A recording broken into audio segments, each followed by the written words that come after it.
login lang natin yung ating email at password na create nung time na kumuha pa tayo ng digital TIN number. So, may nakalagay dito na get your digital TIN ID. Tap lang natin yan. Then, tap view digital TIN ID. Then, dito, view ko lang. Ayan po. So, ito na po yung aking digital TIN ID po. Dito. So, then tap lang po natin to agad tong digital download TIN ID. Okay? So, tap lang po natin yan. Ayan. So, yan po yung front at back po ng ating digital TIN ID. So, hello kaibigan. Ayan. Welcome back to my channel. Welcome back kaibigan. So, in this video, tuturuan ko naman kayo kung paano nga ba kumuha ng ating mga digital TIN ID or TIN number. Okay, so katulad nito. Ayan.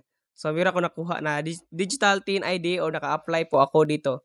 At kung hindi mo pa alam kung paano nga ba kumuha ng ating mga digital TIN ID, ay meron akong video dyan sa baba kaibigan. Ayan, sa pin comment section below or sa aking description box. So, lalagay ko po dyan yung link. Don't worry po kaibigan dahil full tutorial po yun kaibigan. Kaya hindi na po kayo mahihirapan, okay? So, ito na. Sisimulan ko na kaibigan yung ating tutorial. So, ito na. Ito kaibigan. So, dito. Punta lang tayo sa ating mga browser account. So, depende ko sa inyo kung anong browser account yung gamit nyo.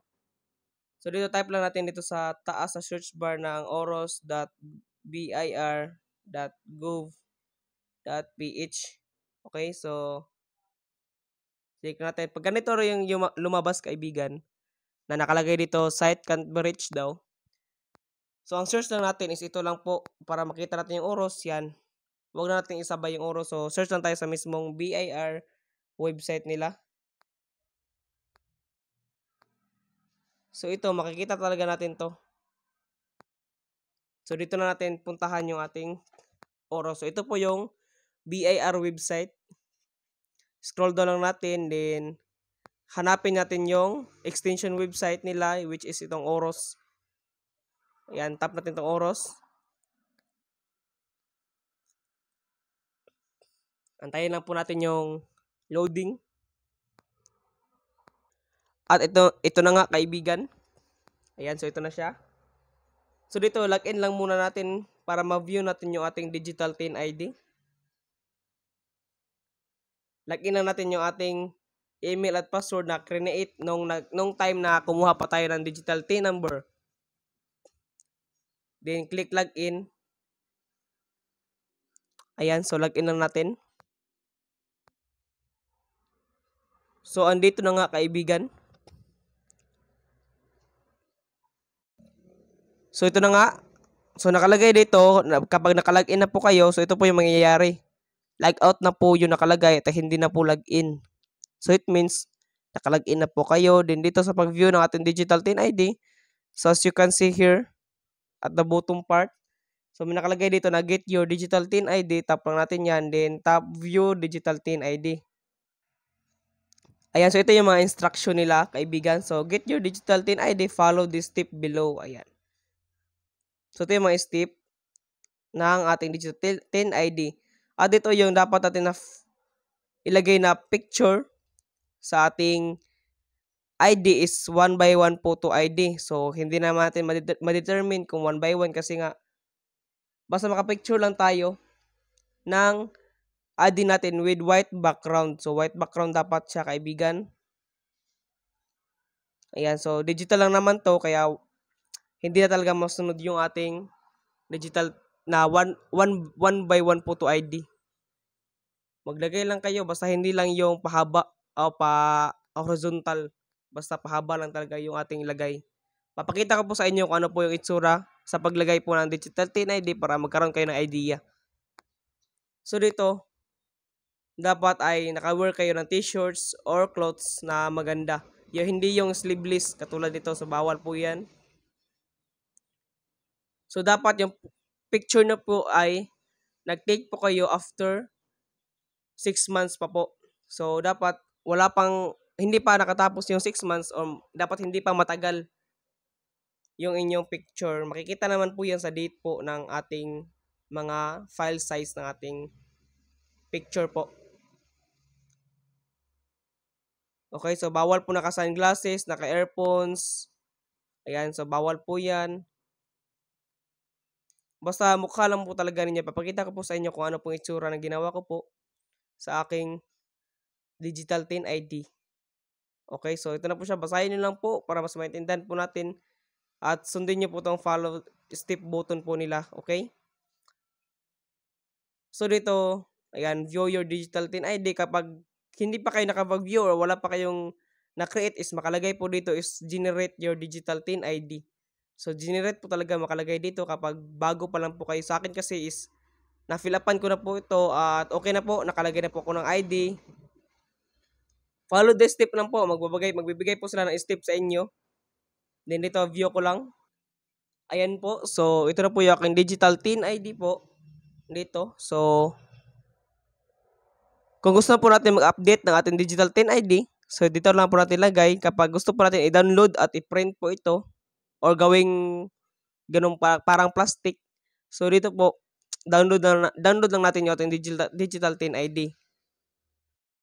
Okay po. So, dito, sa pag-view po ng ating Digital Tin ID ng back, so dito po, ayan.